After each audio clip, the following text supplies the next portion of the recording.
The Alchemist by Paulo Coelho. Summary: The Alchemist tells the story of a young shepherd named Santiago who can find a treasure beyond his wildest dreams.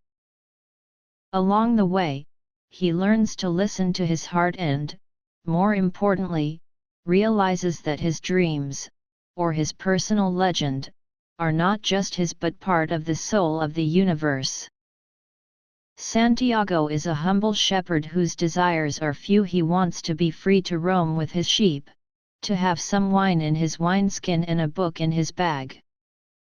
Fate intervenes, however, in the form of the recurring dream of great treasure hidden thousands of miles away at the base of the Egyptian pyramids. When Santiago meets Melchizedek, a strange wise man who claims he is a king from a far-off land, he decides to seek his treasure. The next day, Santiago sells his sheep and embarks to Africa to pursue his dream. Upon arriving in Africa, though, it becomes apparent that things will not be as easy as he thought. The first day Santiago is in Tangiers, he is robbed and left completely alone, unable to speak a single word of Arabic. At first Santiago contemplates giving up and turning around. He remembers the words of the wise man, though, and decides to carry on getting a job at a local crystal shop. After working at the crystal shop for a year, learning much about life and about his personal legend, Santiago earns enough money to buy a new flock of sheep and return home.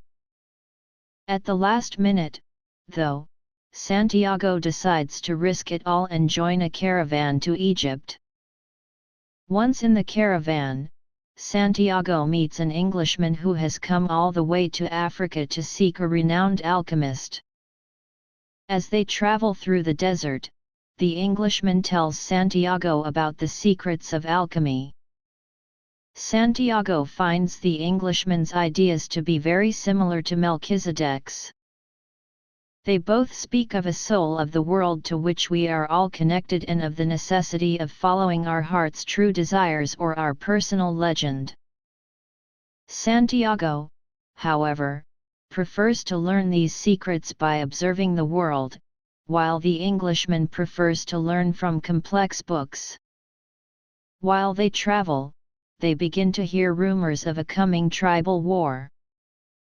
When they finally arrive at the Al Fayoum oasis, the home of the titular alchemist, Santiago meets a beautiful girl named Fatima with whom he immediately falls in love.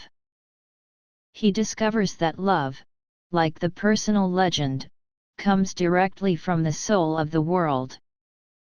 While walking in the desert, Santiago has a vision of an upcoming battle. He rushes back to warn the elders at the oasis and, when his vision is confirmed, they offer him a position as a counselor. Santiago considers staying at the oasis with Fatima, but the alchemist finds Santiago and tells him that he will lead Santiago to his treasure. Once again on the move, the alchemist teaches Santiago to listen to his heart.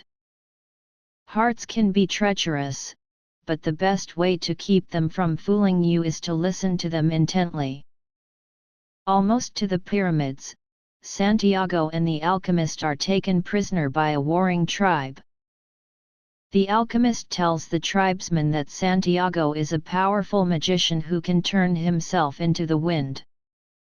The tribesmen are impressed and will spare the lives of the men if Santiago can do it. The only problem is that Santiago has no idea what he is doing. After 3 days of meditating, Santiago uses his knowledge of the soul of the world to ask the elements to help him. First he asks the desert, then he asks the wind, then he asks the sun and, finally, he asks the soul of the world. Immediately, the wind whips up, and Santiago disappears and reappears on the other side of the camp. The alchemist takes his leave of Santiago, who continues on to the pyramids. Once there, Santiago is attacked by robbers. Asked what he is doing there, Santiago replies that he had a dream of a treasure buried at the base of the pyramids. One of the robbers laughs at him, and says that he has had the exact same dream, except that the treasure was buried in Spain. Santiago realizes that the treasure was back in Spain the entire time. The story then jumps forward in time and finds Santiago digging a hole at the base of the tree where he had had his first dream.